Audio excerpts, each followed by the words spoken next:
حياكم الله حبايبي الطيبين، وهذا فيديو جديد عن مستنبت البقوليات. حبايبي بعد ما نقعناها يوم كامل، شوف ايش صارت جدا لينة ما شاء الله. طبعا من تصير بهاي المرحلة اللينة نقدر نقدمها للطيور، يوم يومين نقدر نقدمها للطيور، ونقدر نسلقها هسه مباشرة ونقدمها للطيور بعد تصير لينة أكثر. بس أنا أريد أستنبت فوائد الاستنبات أكثر. ايش راح أسوي؟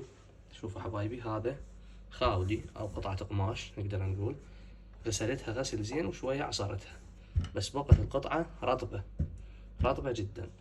أجيب كميات هذا الخلطة، هاي خلطة الحمام طبعا، مو ذي كان كل مرة أجيب خلطة بعد أضبط منها بيها بدل الكبار.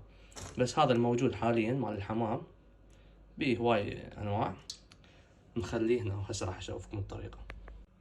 حبايب ناخذ الكمية نفرشها هنا على القطعة مال القماش الرطبة. هسه خلي أكملها حبايبي. بعد ما فرغت الكمية بالكامل على قطعة القماش، هسه راح طبعا قطعة القماش رطبة شوفوا رطبة، ألفها قطعة القماش بشكل زين وأخليها أحفظها بمكان، وأبقى كل 10 ساعات، كل 7 ساعات، 5 ساعات، يعني بكيفك. أنا هسه الساعة من 5 الصبح راح أعوفها من للظهر، والظهر أطلعها أخليها بالمصفي أغسلها وأرجعها لقطعة القماش. راح تشوفها شوية شوية. خليكم ويانا احنا ويا الفيديو ونكمل وياكم. حبايبي القيمة الغذائية بالمستنبت، يعني هاي الحبوب ترتفع قيمتها الغذائية 10 أو 12 ضعف تقريبا عن قيمتها الأصلية. بالإضافة طبعا الموضوع انه تضمن نظافتها، لان انت مو بس تغسلها، تنقعها وتغسلها، فبالتالي يعني كل جراثيم راح ينقضي عليها من خلال هاي العملية. وبالإضافة تكون لينة فتكون سهل أكلها على كل أنواع الطيور. 3 أيام 4 ونقدمها لهن حتى تكون الفائدة مالته قوية. هسه راح أستمر أغسله حتى ما تصير بي أي عفونة، أي تعفن ما يصير بي.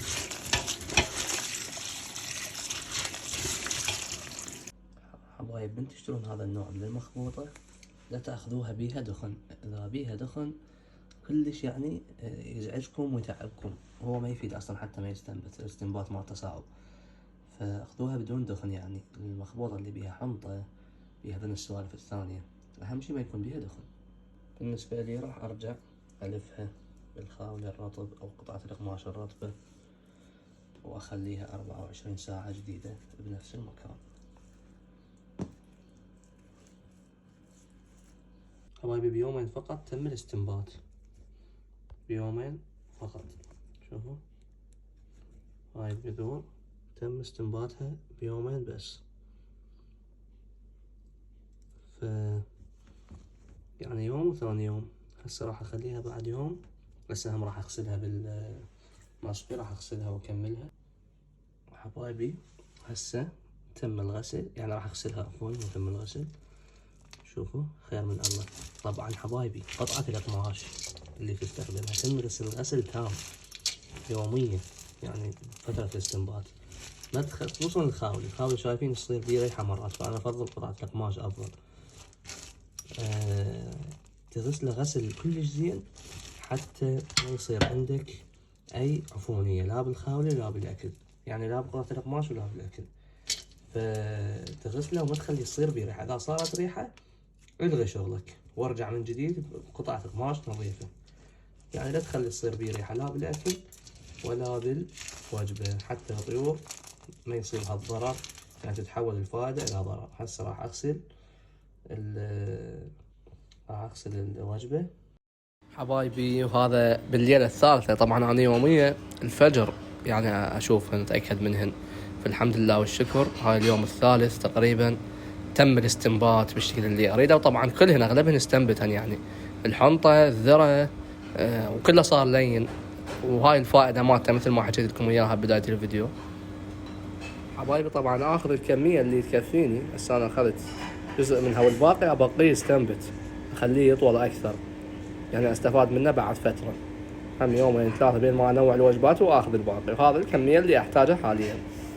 حبايبي طبعا أوزع على القناة اللي ما بيها أفراخ، واللي بيها افراخ بعمر 20 يوم 25 يوم، يعني كبار، افراخ كبار نوزع عليهم. اللي بيها افراخ صغار ما نعطيهم.